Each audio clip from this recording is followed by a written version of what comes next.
So much for that. Oh, yeah. Check the air. I think it's kind of cool in there. A little cool. I'm gonna bump it up a degree. The back. Good I don't know what news it's set on. I am.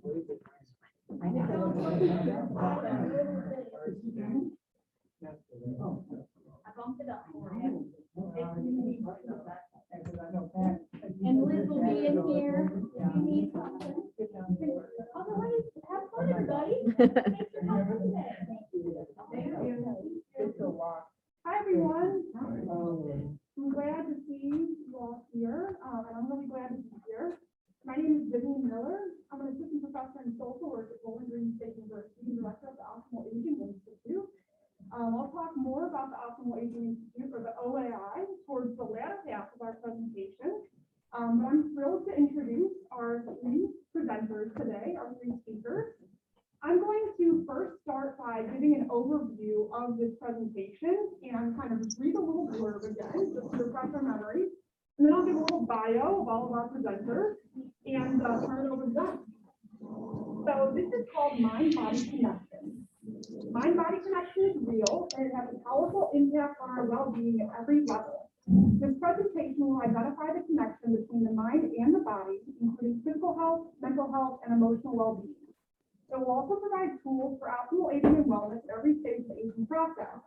There will be discussion among presenters, and we will have questions. So feel free to ask questions at the end of the presentation. We'll save questions until then. But you can jot them down. You have folders in front of you as well as a little book with a pen. So I'll begin by introducing Ashley. Ashley is a mental health educator and recovery advocate. She has over 10 years of experience in the field of health education and prevention, predominantly in the field of mental health and addiction. Currently, she serves as health educator, mental health focus at Bowling Green State University. In this role, she implements mental health and wellness programs for the campus community. She also has experience serving a variety of populations, including in settings including middle and high school, higher ed, older adults, racial and ethnic minorities, criminal justice, rural, urban, and suburban communities, as well as at workplaces, community mental health, and drug and alcohol treatment facilities. Ashley obtained her degrees in applied health science from BGSU and a master's of public health at the Ohio State University.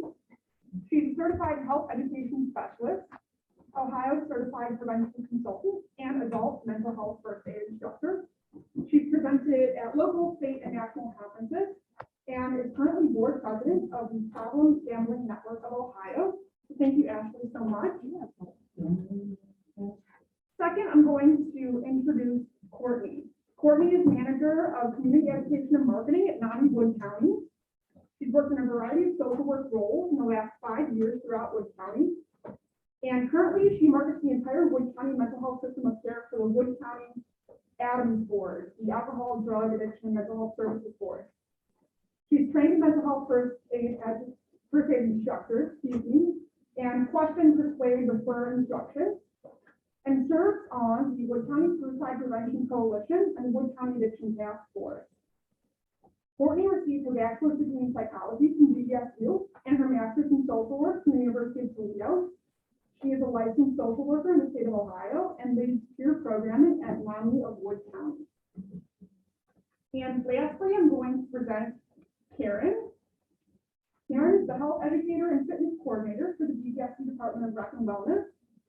She oversees group fitness classes, personal training services, older adult fitness programs, and assists with campus-wide wellness initiatives. Karyn has been working in the wellness and fitness field for the past 14 years. She's a certified health coach, personal trainer, and group fitness instructor. She's passionate about helping others live a healthy, active lifestyle, and absolutely loves teaching the older adult fitness classes at BGSU. So, with nothing further from me, I'll turn it over to Courtney and Ashley. Yeah, excellent. Well, we're so glad to see you all here today. We were just saying how nice it is to come out and do a presentation in person. So thank you all, and hope you're enjoying your lunches. So for today's presentation, I'm going to provide just some general overview around mental health, giving us kind of a baseline of what we're going to talk about today. So when we say mental health, we're talking about the way people feel, the way they think, and the way that they act. And so a nice way I like to summarize it is your ability to live, laugh, and love. And all of us have mental health, just like physical health. And similar to physical health, sometimes we're feeling really good, sometimes we're not feeling as great.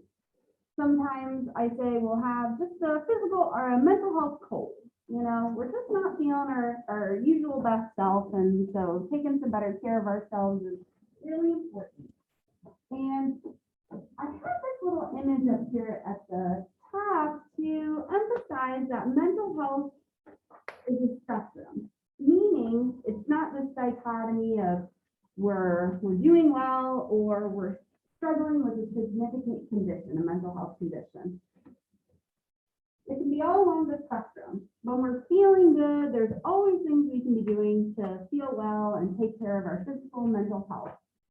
Karyn's gonna talk quite a bit about being physically active, and that's a huge part of it. What are some other ways y'all or your friends take care of yourself in regards to mental health? What are some other things that make you feel good, supported?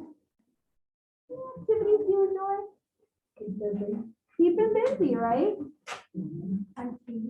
Oh, yeah. Yeah. Exercise. Exercise. Is that one of your? Yeah. Oh, I love it.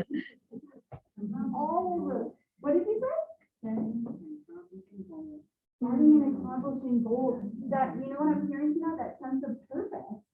And thinking about our mind, our body, our spirit. You're all here together. You're in so chit chat and being here with friends. All those things are important. So we all want to do those things to take care of our mental health.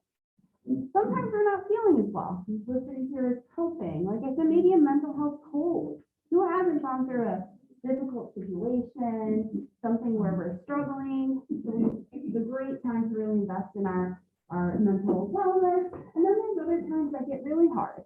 And so I listed here on the slide, mental health conditions are a leading cause of disability. What that means is your mental health can impact your ability to do those things, to live, laugh, and love. Maybe it's to be able to meet work or social obligations or school obligations, having a hard time maintaining relationships. And so when we do research on leading causes of disability, mental health is typically always in that kind of top list. And then there's times where our mental health is struggling to the point where working with a professional can be really important. Just like, let's say you have a headache, you know, maybe I'm gonna get a little more sleep, I'm gonna make sure I'm hydrated.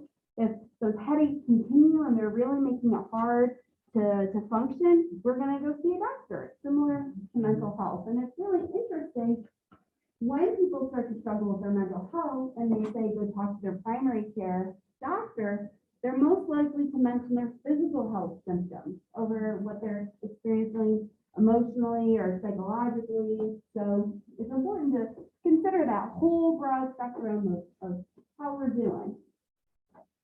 And what that emphasizes is depending on where we're at, the level of support we need might be different. Maybe it is going to our Tai Chi classes. Maybe it is meeting with a friend, talking about something you're struggling with. Or maybe it's meeting with a therapist or talking about it with a doctor.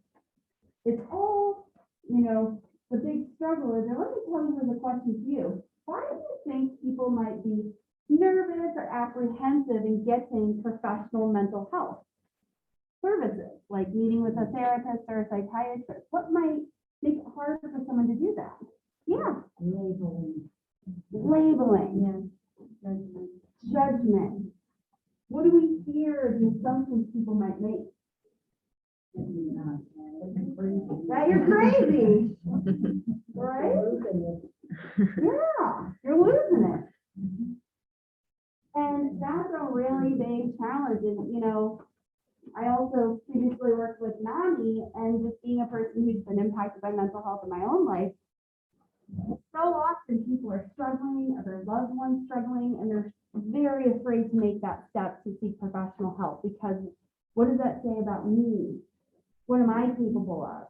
What does it say about my loved one? It's kind of admitting something is real And my philosophy is, if you can get some help and feel better, how great is that? You know? So when we look at common issues, I'm going to turn the screen off. What do you think are some of the changes that happen as we age that might impact someone's mental health? Yeah. Retirement. Retirement. Tell me about, I just yeah. retired after 18 years at Walmart, and I'm finding it hard to get exercise with myself going. Even though I was only working 2 days a week, I'd be bored and I needed to do something. It needs some structure. Who said, you know, not becoming idle, right? And that can be difficult. Yeah. What else? That's something hard. Yeah. Yeah. I'm very close to my husband's grandparents, and his grandfather passed away in the past year. And so, you know, seen the changes in his grandmother, she's really fortunate. She lives somewhere now with all of her best friends for the last, you know, she's known for over 40 years, which is, you know, that's a helpful component of it, but nothing can replace the relationship you have like that. Yeah. Loss of mobility. Yes. Tell me more about that. 3 years ago, I had a complete knee replacement, really saved my life. And do things more, less pain, no pain. Yeah. I do use a walker when I go to the swimming pool at the university. And another individual said to me, it's been 2 years, but I don't care, there's water there. And she said to me, are you going to use that for the rest of your life? But then I found out that she's struggling, but she's not telling anybody, she's trying to not use any assistive devices. So I was offended at first until I found out her situation. Well, and talk about another area that's stigmatized, right? Using mobility aids. And I, as someone who I mentioned has been impacted by mental health, I was in a group treatment program, and there was a woman in my group who had to start using a motorized scooter. And I'll always remember this moment, just seeing her tears well up, just that transition she was experiencing, that lack of independence, and there's so much tied to that. These things are really important, and I think something I really want to emphasize today is those struggles deserve and are valid in regards to getting help, you know, and having, if it's your social support network, it's whatever you need to get that sense of identity, that sense of value as a person. And it's interesting working with college students, every chapter of life has different struggles in this way, you know. So that's something so much, you know, the social work program or things such as that. So yeah, I think we really, that sandwich generation, if I think of my children's age, they're kind of at this point where they're still, you know, I'm grown up, if you ask a college student, but my parents, you know, I'm still a child. They're supporting me as still like a young person.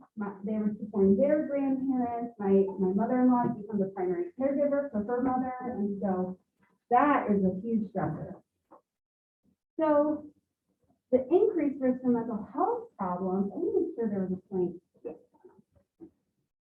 Dealing with serious physical chronic illness, if you're in pain, that's going to impact how you feel about yourself, your mood.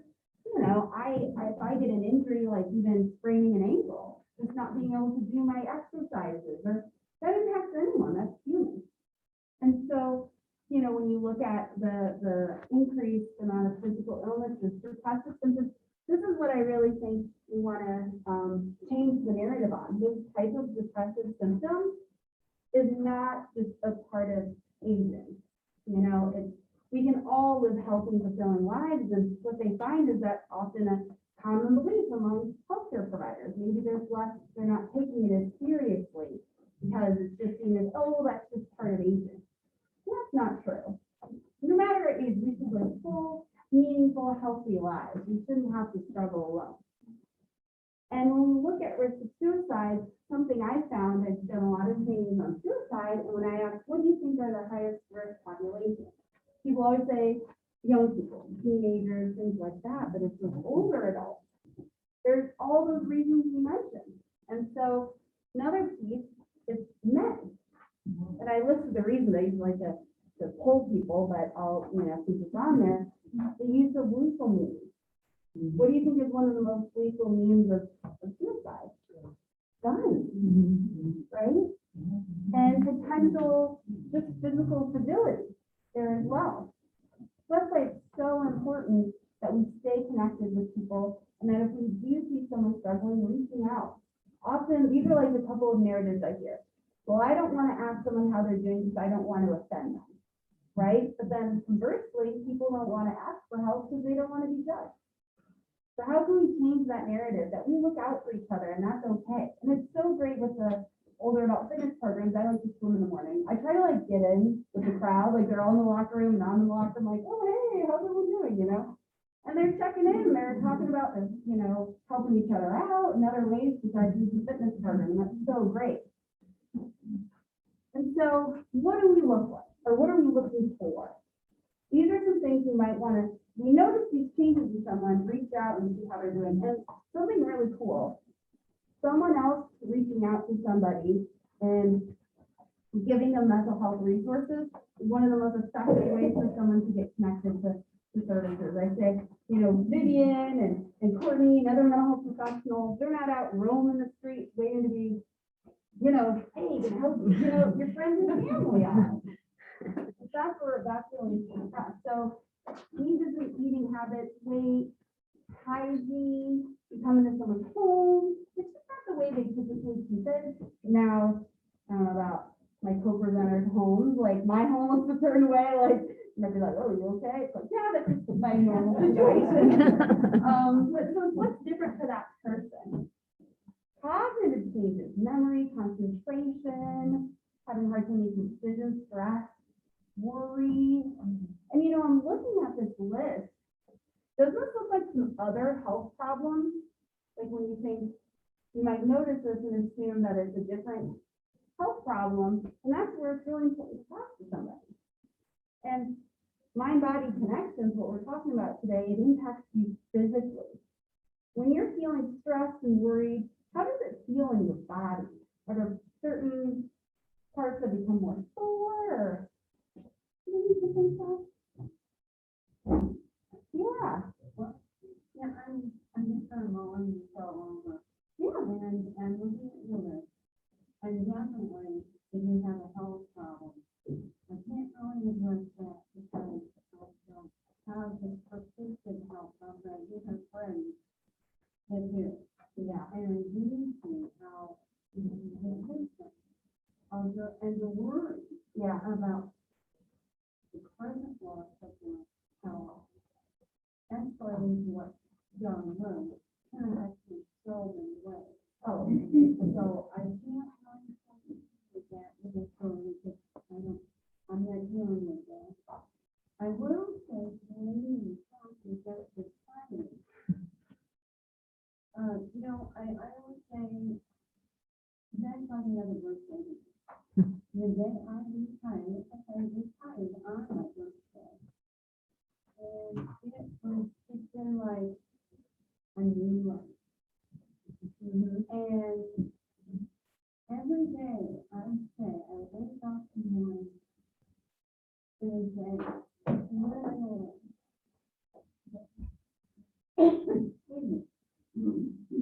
who am I going to meet? Because when I learned, I pretty much was on this treadmill of I met the same people, I did the same thing. I thought about the same parameters of my job, which was a concentration job that wasn't a lot of time to think about anything else. And my schedule was such that it was not really conducive to doing anything else. But I worked anywhere from 1 a.m. to 1 a.m. And I could work 7 days a week. And Christmas and Thanksgiving were the only days I knew I was having a Christmas off. So my job pretty much was my world. Yeah. So now I'm retired. The whole world is open. Everyone is open out there. It's like Christmas. I just feel like I have a new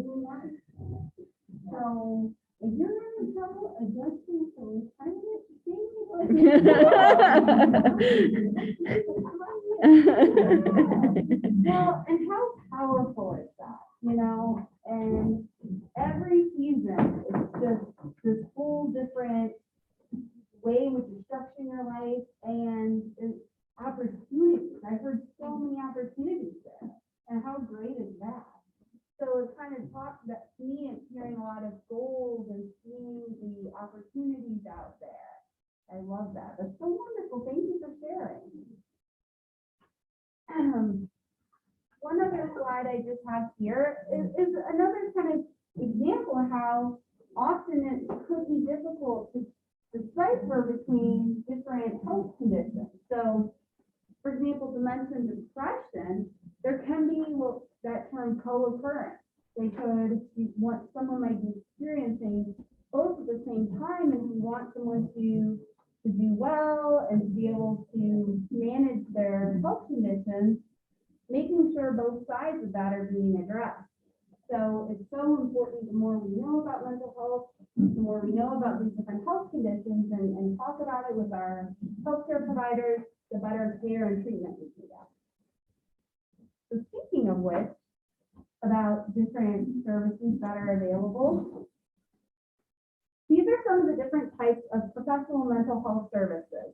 So counseling is a really powerful tool. It can be a helpful tool, like the mindset that you shared, having a professional that can help process some of that. I know for myself, I'm a new parent. Talk about like a whole overhaul of my whole life. So how do I continue to have a sense of identity while also having this all-consuming role of a parent? And having a professional who can talk that through with you can be really helpful. Family, couples, individual counseling. And kind of how I have them listed here, increase in the level of need that someone might have. Another great resource are group therapy programs, like intensive outpatient programs, where you might meet and do group therapy so many days a week. Often or sometimes there's some medication management as well. And medication is another potentially helpful tool. At the most severe level, sometimes we're struggling so significantly, hospitalization can be, again, another helpful tool. And that's the thing when we talk about, what did we say earlier? Things like being active, IT, spending time with friends, coming here to the center here. And then some of these professional help, the combination is kind of magic where we see the most effectiveness. So it's kind of not one or the other. How do we have that comprehensive approach to our wellness and mental health? So who provides these services? Therapists, they're going to have counseling versus counselors. That's it. So counselors, social workers, psychologists, drug and alcohol counselors. I think it's funny. I don't know if you see this, but like on TV shows, psychiatrists are always doing therapy. And it's still psychiatrists like doing some therapy. It's typically these kind of licensed folks. Then I have the term prescribers. Those are the folks that are licensed to prescribe medication. A lot of that is managed in primary care. The nurse practitioners, primary care doctors, and then psychiatrists. And I emphasize that there is some kind of, in my personal philosophy, as someone who is pregnant and on psychiatric medications, if you have any specific medical conditions where you feel like a geriatric psychiatrist or other types of specialists, they're going to really be the experts on that field, just like a specialist in another field. It can be hard to get in with those types of providers. So a primary care is a great place to start. Now, peer support specialists, this is an emerging field. These are folks who have lived experience with a mental health condition or a drug and alcohol condition, and they're also trained as a professional. So it's kind of this in-between role. And so when you have all these professionals together, what a wonderful comprehensive approach to someone's health.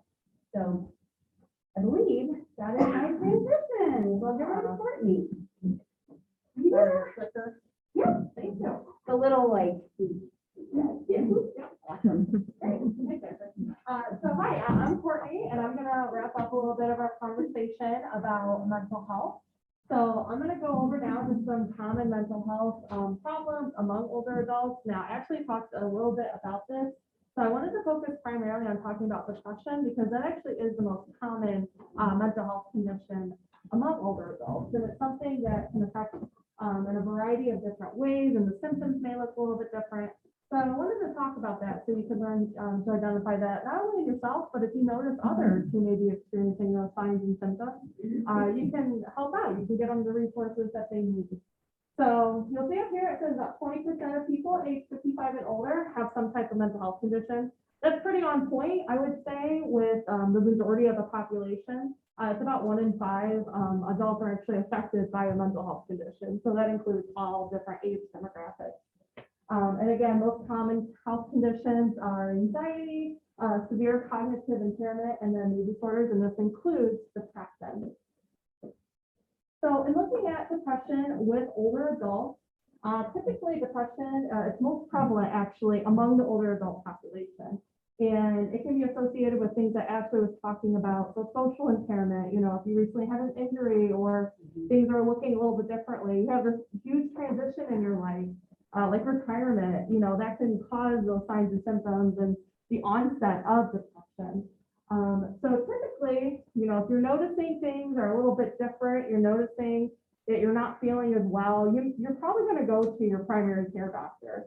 And typically they're the ones that may prescribe you medication for depression or anything like that. And typically this causes an incur of high costs. And how many of us have went to the doctor and came out with a bill that we were not happy with? I know that's happened to me. So this actually happens quite a bit and causes an increase in cost, which then doesn't really help any mental health issues you may be having. Which that's a whole other conversation with insurance, which I'm not the expert on that at all. So let's talk about that later. So I did want to talk about what some of those signs and symptoms are, and I'm going to read some of them off. But some signs and symptoms of depression, this could be the persistent sad or like an empty mood, feelings of hopelessness, guilt, worthlessness or helplessness. Irritability is a big one that a lot of people don't realize is a sign of depression. Decreased energy or fatigue, moving or talking slowly, difficulty concentrating, remembering or making decisions, difficulty sleeping, like waking up too early or oversleeping, eating more or less than usual. And then another one is thoughts of suicide or death or suicide attempts. And one of the things with older adults is obviously death and dying is a very normal part of aging. It's a very normal part of life. And the way that suicide looks a little bit differently when, you know, you're at the end point of your life, it can look differently. One example I'm thinking is, you know, my grandmother, she had a chronic illness and she was preparing her will and she was preparing everything to be in order for that time. And that would look very differently than someone my age who would be preparing for that, who's very healthy, who's doing well. That may be an indicator that things aren't going so well for someone who's a lot younger, who's planning to give away all their items and planning to hand out different things. So that is a topic that's actually discussed quite a bit in what we have to offer at NAMI, which is mental health first aid for older adults. It's a great program. I'm an instructor, as Vivian said, and we can teach an older adult module, which is specific towards all of you. So if you're ever interested in that, I'll have my contact information. We're hoping to offer some in the spring with County Committee on Aging. So definitely check that out. We can have more conversations surrounding that as well. But I just wanted to put that little nugget in your head. So in looking at, you know, and your life expectancy, so how are older adults feeling about their lives? So according to this, about adults age 50 to 64 were more likely than adults age 65 or older to report that they were dissatisfied or very satisfied with their lives. And it's a little difficult maybe to see, but the Ohio, when responded that they were dissatisfied or very dissatisfied, there's about 5% of older adults said this. So not too bad. Good job, yeah. Ohio. It could be worse, right? So oftentimes, you know, people may not want to talk about their feeling upset or if they're not doing so great. And this is what we talked about, that labeling, or what we call it NAMI stigma. So there's a lot of stigma associated with mental illness. And according to NAMI National, stigma is defined as when someone or even yourself views a person in a negative way just because they have a mental health condition. Some people describe stigma is a feeling of shame or judgment from someone else. Stigma can even come from an internal place, causing feeling bad or being bad. So at times, stigma will cause someone maybe to not get the help that they need. It'll cause them to kind of isolate, keep to themselves. They don't necessarily want to talk to people about their problems because they may feel embarrassment or they may feel that they could be judged for talking about it. But I'm here to tell you that it's okay to talk about it. It's all right if you're not feeling so great to let someone know that you're struggling, to talk with your primary care doctor or talk with a good friend. You know, NAMI, we offer a lot of different programs where you can and come talk to someone, which I'll definitely talk about at the end. So how do we get this support? How do we get the social support and the emotional support that we need? So again, Ohio is coming on top. So percentage of adults aged 50 or older report that they rarely or never receive social support. In Ohio, it's about 7 to 9%. So again, good job, Ohio. We're doing good. So now we're going to talk a little bit just about how to approach someone who may be struggling, how to approach someone who needs the assistance. And I have 4 different ways here that you can help someone who may be struggling. So first is to understand that mental health care is healthcare. Helping be able to access the treatment, be able to have someone there for you and listen to you. Listening can go a really long way. And that is the best way to really know that someone is there for you when you know they're listening and they're letting you talk to them. And you can talk to someone too, because that's just as important as taking care of yourself. So understanding that healthcare is that mental health care. Talking openly about your feelings. Sometimes it's really hard to talk about how you're feeling and what you're going through. I know personally, I always like to talk about things because I don't want to put that burden on anyone else, but it's so important to talk to someone about how things are going and share your up and downs and be able to practice what you're preaching. So me right here, trying to share how I'm feeling and practice what I'm preaching. Next is asking for support from healthcare providers or others. So when you go to your doctor and if you're not feeling well, if you have any of those signs of depression or you're just noticing things are a little off, letting them know what's going on. And lastly is mention any concerns you may have. If you know someone at the center who maybe is a little off, you're not acting the way they normally act, saying to someone else, hey, have you noticed that so-and-so seems a little, just not themselves, they seem a little more quiet, they're not talking as much, or maybe you just haven't seen them around, you know, and reach out to them. Let them know that you notice them, that their absence is known. Now, talking a great deal about how to help others, how to get signs and symptoms, know those from others, but now I'm going to talk about your self-care. So this is something a lot of times people don't want to do. It feels kind of weird to take care of yourself, but it's important to know that taking care of yourself is a great way to fill up your cup so you can give to others. So Ashley had you talk about some of the things that you do to feel good. That's exactly what this is. That's your self-care. Those are ways and things that you can do to feel good and replenish yourself. One thing is, it's important to note that self-care is not one size fits all. What works for me may not work for you. What works for you may not work for you. It's all different depending on what we need. I know for me, my self-care is not really going out and running 5 miles. Sorry. Different type of exercise. You're the exercise instructor. I didn't want to. But it looks a little differently for everyone. So, you know, maybe I just want to go on a nice leisurely walk. And some people do like to do a little more intense, and that's okay. Everyone unwinds differently. Now, I put it here, it's called the professional quality of life.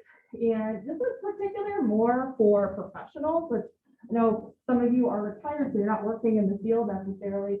But this kind of goes into talking about the next slide, which is what I want to talk about with some of the family programs you have. You may have loved ones in your life who you're helping with their mental health. You may be a caregiver for someone. You may have a daughter or son, etc., who needs your emotional support.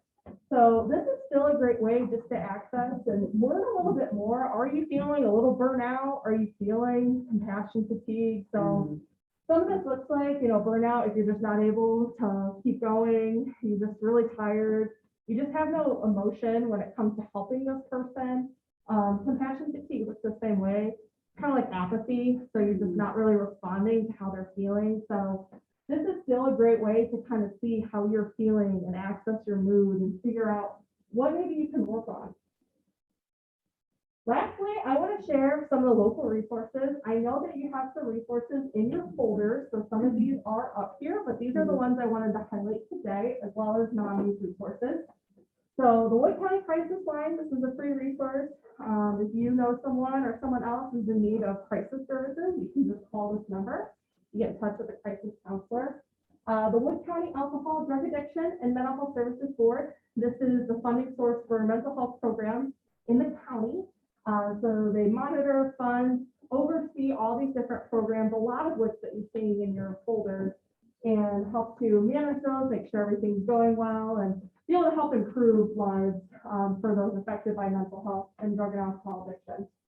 We have the Wood County Board of Developmental Disabilities available there as well. And then we have the Veterans Crisis Line that is on here. You can just dial that number and then press 1 to get to that. Now, I put our website, because we have a ton of resources on there, but like I said, you have a lot of these already in your handout. And also in your folder, there is our information from NAMI. So we have all of our different programs listed on here, not in great detail. We do have quite a bit of programming, so this would be 20 pages long if we gave you an entire booklet of all the information. But it kind of gives you an idea what's going on. And one of the things I wanted to highlight is we have a lot of family and caregiver programming, which could be very beneficial. Right now, we're actually running our family-to-family class. I think we have a facilitator in the room. We're running our family-to-family class right now.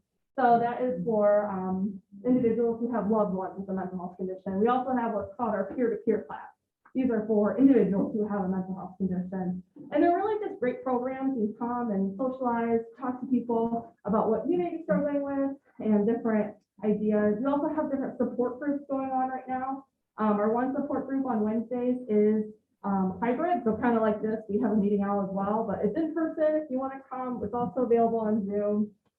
So yeah, we have a lot of great programming, so definitely check it out. Give us a call at the office. We're there to answer the phone.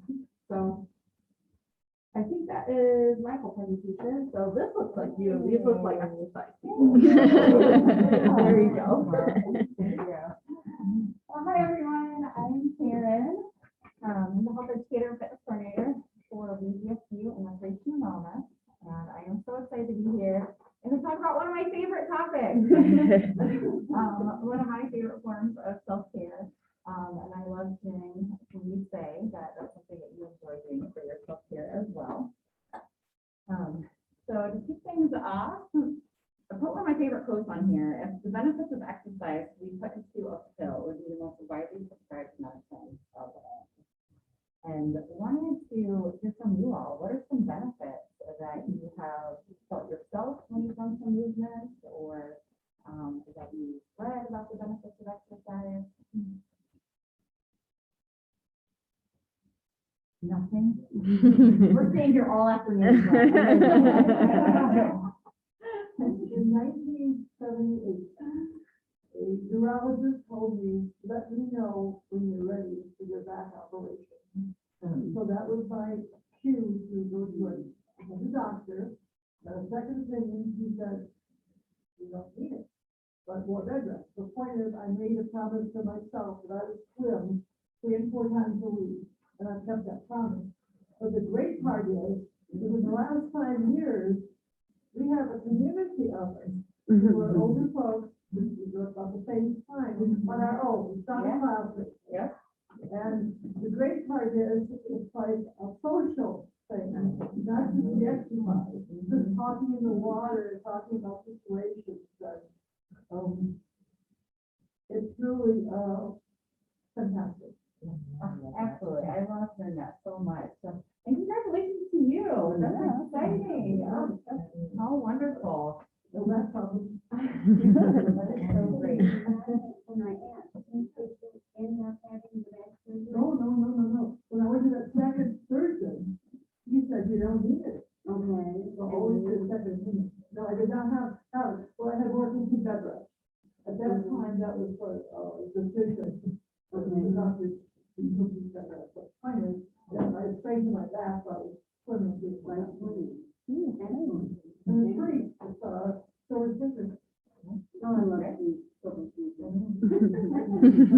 So wonderful. So move for your mind and body is so important. And also the social well-being is just so important too. Throughout my presentation, you're gonna see these pictures, and these are from some of our classes that we have at the rec center and at the Perry Fieldhouse. It's some of my dear friends in here. My favorite part of the job is teaching these classes right here. But you can see it's just such a fun environment, and they've become such great friends. This is just so wonderful to see. But to briefly touch on some of the physical benefits with dedicating time to moving your body in a way that's right for you is to keep and improve your strength to help you stay independent. So it's not necessarily our age the reason why we start to lose strength or the ability to do things. It's lack of physical activity. If we're doing things to help maintain our lean muscle mass, we're going to maintain our strength to be able to do those things that we love and enjoy. So making time to be able to continue to move our bodies and to keep that strength. Same thing with balance. By doing some balance exercises and challenging our weight safely, it's going to help build up the endurance and the strength to be able to reduce our risk for falls and injuries.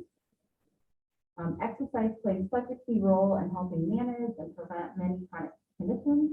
So I have some listed there. And it's also a great way to maintain a healthy weight. But what I really want to touch on is when we think of exercise, we mostly think of the physical benefits that it provides. But exercise provides so many mental health benefits that I wanted to touch on today.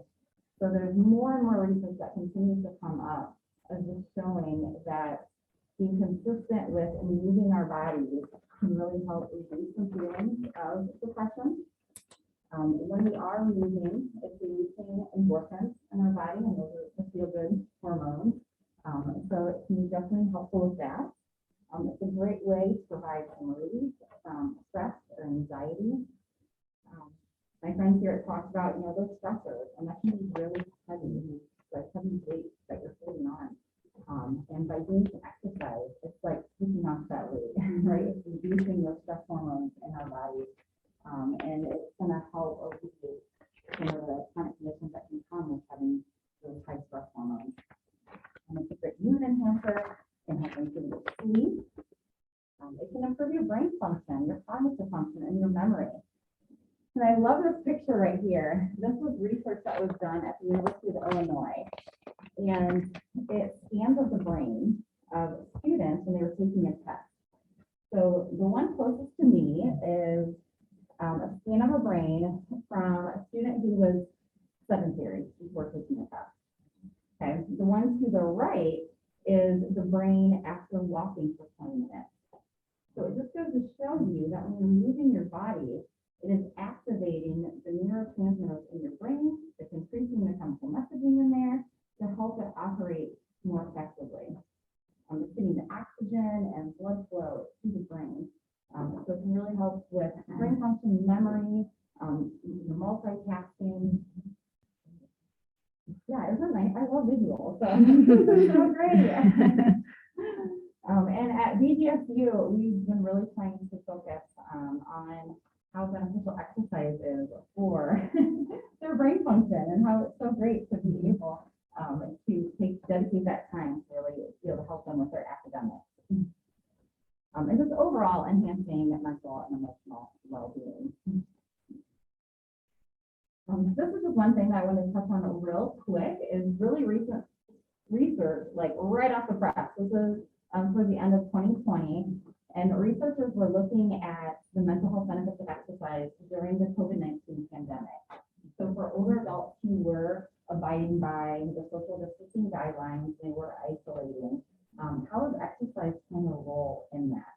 And one of the studies, they studied over 1,000 older adults, and they found that those that did have greater physical activity levels were associated with lower levels of depression and symptoms. Another one, they researched over 1,300 older adults within the age of 75 and found that by substituting 30 minutes of sedentary behavior with very low impact exercise, they saw improvements in their anxiety.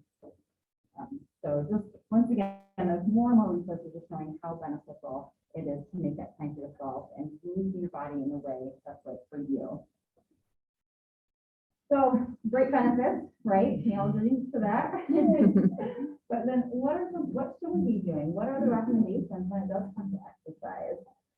And on this graphic, you'll see we've got the first one is moderate intensity aerobic activity. So this is something that is going to just gradually bring up your heart rate. And the goal for this is to build up where you can achieve 150 minutes a week of this.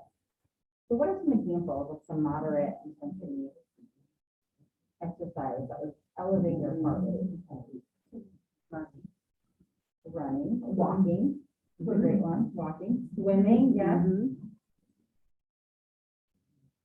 Some dancing, do you have any dancers in here? Mowing the yard, yeah. Doing some gardening, biking. So anything that is moving your body, that's just elevating that heart rate a little bit up. When we are elevating our heart rate, it's building it up stronger and our heart can pump more efficiently. And then the other piece of that is the muscle strengthening activity. So it's recommended to do exercises to help maintain our strength and build our strength at least twice a week. Man, I was going to quiz you all on this to see, but I just turned it too fast. I was going to say, how many minutes are in a day? If you didn't know, it's 1,440 minutes in a day. And we started a campaign, I was like 2%. So we found that a common barrier amongst adults is I just don't have time for it. Like exercise is great, but I don't have time for it. So we started a campaign. It was called 2%. Dedicate 2% of your day to some self-care and get some exercise in. And they find that is what is beneficial to helping you achieve a lot of those benefits that we had talked about. That's listed over there. So at BGSU, we have what's called Move for Your Mood. So it's low impact movement sessions to really help enhance your emotional well-being, and you can achieve all those great things by dedicating 2% of your day to 30 minutes to it. I briefly wanted to touch on the recommendations of the different types of exercise. So the first and foremost, when it does come to exercise, you want to find things that you enjoy doing, because you're not going to make time for it if it's not something that you enjoy doing.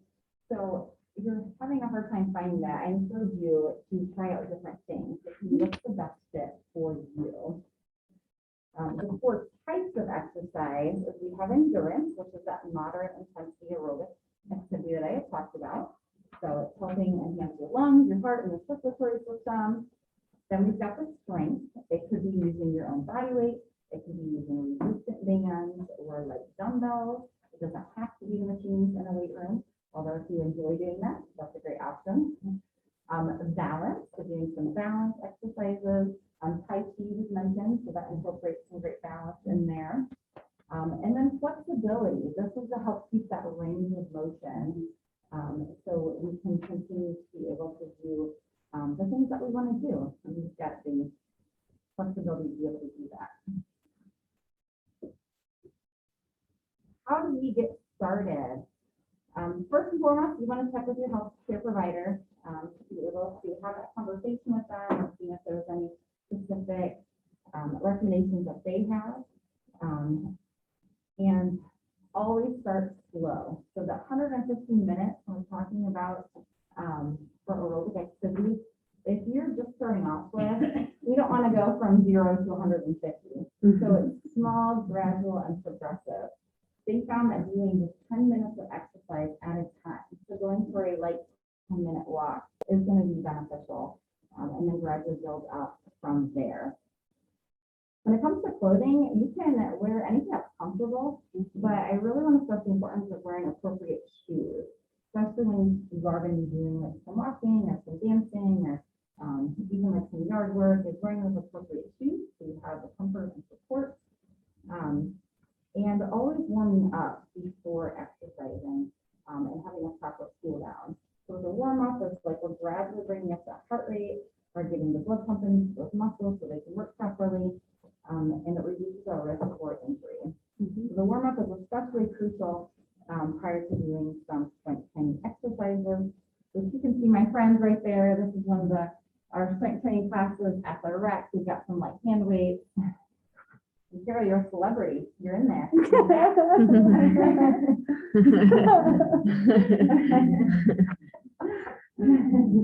So another barrier is just, I'm not motivated to do it. I don't, find it fun. So I wanted to just briefly touch on a few keys to success to help not only start but sustain.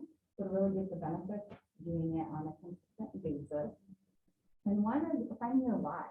Like, what's your reason for wanting to be able to live this healthier lifestyle? I hear a lot of people saying, I want to be able to be there for my grandkids. I still want to be able to like play with them and move around with them. But everyone has a different reason why. And so just being intentional of thinking about that, and that's great motivation to help start and sustain, help make it a priority. Fun. I can't stress this enough. There's so many people that are like, oh, exercise. It just means you haven't found your right fit yet. So try out very different things to find something that you enjoy doing. I've got a picture here of our class. We had a Halloween class. This was before COVID. But we had participants, they dressed up, and we had like fun Halloween themed exercises that we did. So not only are you getting great movement in, but we had so many laughs. And it was just such a great time to be together. Doing things in a social environment, you have that accountability and support. So you're a lot more likely to be able to stick to it. When you know you're going to be meeting some friends at a certain day or time, you're more likely to go, right? As opposed to, well, I'm going to get up and, do this today. It's easier to push that off when it's just you. So making it social, there's so many great activities in this community that you can get involved in that are active and social. And then scheduling it in. Your self-care is important. So schedule into your day as if you would an important doctor's appointment. Take a look at your week. Go ahead, mark that in there. And then asking for help, which we talked about a lot already today. But we've got a lot of great resources and all the people that are help to make this change or get started. And just touch on a few of the things. The National Institute on Aging, I put their website up here. They've got a lot of great free publication and workout guides that you can print off or just bring up on your computer. So it's colorful handouts of exercises to do in all those 4 different categories that I mentioned. So if you're interested in that, and they've got a lot of great articles about how to safely exercise outdoors, exercising with specific chronic conditions. They've got tracking tools and a lot of great resources, as well as free exercise videos. So this is our YouTube station. They've got 15-minute videos, 10-minute videos. It's really small increments. It's a great way to get started and fit into your day. And you've got a certified instructor that's taking you through those exercises. Other fun ways to stay active. Wood County Clinic on Aging, they've got their whole list of things with so many great classes on there. We've got so many great parks in this area too. So the Wood County Park District, so many great trails that you can walk on, and a lot of social activities there. Fitness classes. One of the benefits of COVID is so many things went virtual. So there's so many, if you don't want to get out of your house, you're not able to, there's so many great resources out there, things that you can do in your home or virtual classes in person.